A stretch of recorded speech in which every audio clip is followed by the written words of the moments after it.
Last week's parsha, the Torah introduces us to two incredible individuals. The Torah identifies as Shifra and Puah.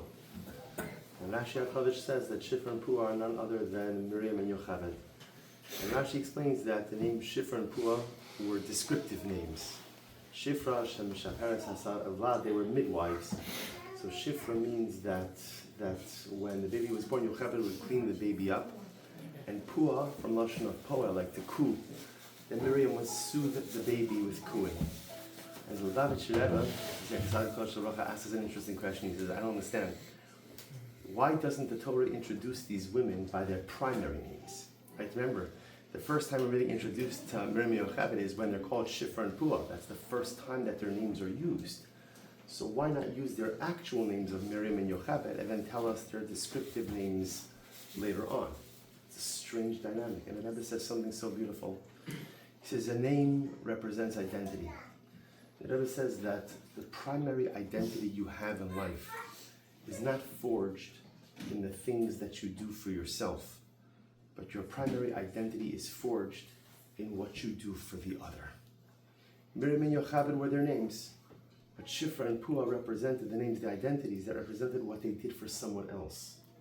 And therefore the Torah, when it introduces us to these two incredible matriarchs, uses not their birth names, but rather, again, their descriptive, dynamic activity names.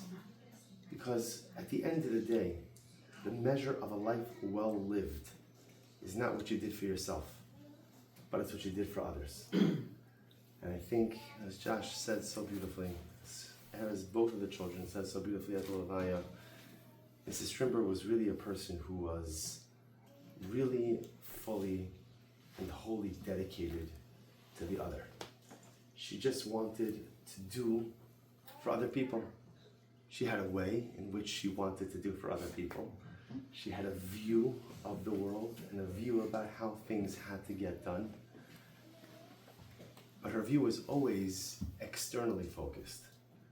It was always, whether it was, again, I'll tell you just something amazing Josh just said.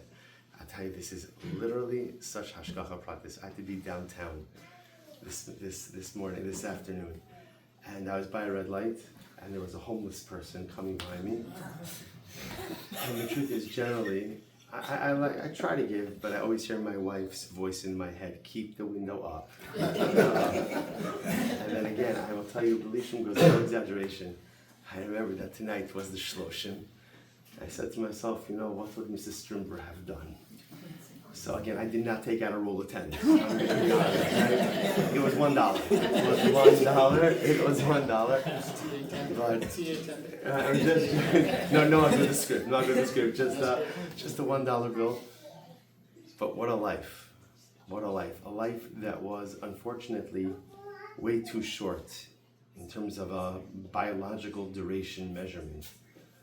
But a life that was so impactful because it sent so many ripple effects, so many ripples in so many directions. At the Levaya, to see all of those boys who were there, now I think many of them in Eretz Yisrael, right, then coming to Levaya, generally like high school teenage boys are not the most empathic, emotional, emotive creatures on this earth.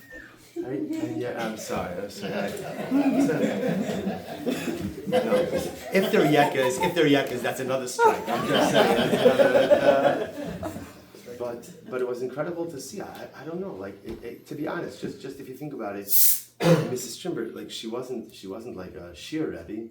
She wasn't the Rosh Yeshiva, right? She wasn't some Torah personality that you would think that boys would stop everything from yeshiva, come out to a Levaya. But people sense it. When you're around people who you feel like really all they want is your success. All they want is to figure out how to enable your greatness. You see, most times in life, when people want to do something for us, let's be honest, what do we ask ourselves? What's in it? Right, what's the angle? What do you want? Right, what do you want? No one does something nice for other people without some type of reciprocal benefit. But every once in a while you do meet people like Mrs. Strimber, Zichron Bracha, who really, it was just to give. It was just to give. And in that respect, she was very much like a Shifra and Puah, a woman who forged an identity not really anchored in what she did for herself, but in what she did for others. And I think, as you gather here on the Shloshim, so much of, all of us were focused on one thing. How do we give her precious neshama and aliyah? In general, the greatest way to give someone's neshama and aliyah is to take the very things they stood for and to inculcate them in yourself. So I think all of us here tonight represent, the extended family, the extended friends. We live in such a selfish world, and we live in such a time where it feels like everybody's out for themselves. And we're here tonight to remember a woman who was so selfless, a woman who was a shifra and a puah, a woman who forged an identity, not only what she accomplished for herself, but what she gave to others. And her memory should inspire us to do the same. We should think about ways maybe in which we could step out of ourselves a little bit more, focus on ourselves a little bit less, and figure out just what could we do? How can we help? How can we bring out the greatness in someone else? And if we're able to leave here tonight with a little more selflessness inculcated within ourselves, or at least a desire to become like that, then Emir Hashem will do our part in providing her precious neshama and aliyah. Shama Emir Hashem, Shifai Menucha Tachas Kanfi Ashkina. She should be Emir Hashem for the entire mishpacha. And halavai, we should be Zochei Emir Hashem to that great day Mashiach. Because when Mashiach comes, it'll be Tchias HaMesim, to be resurrection of the dead.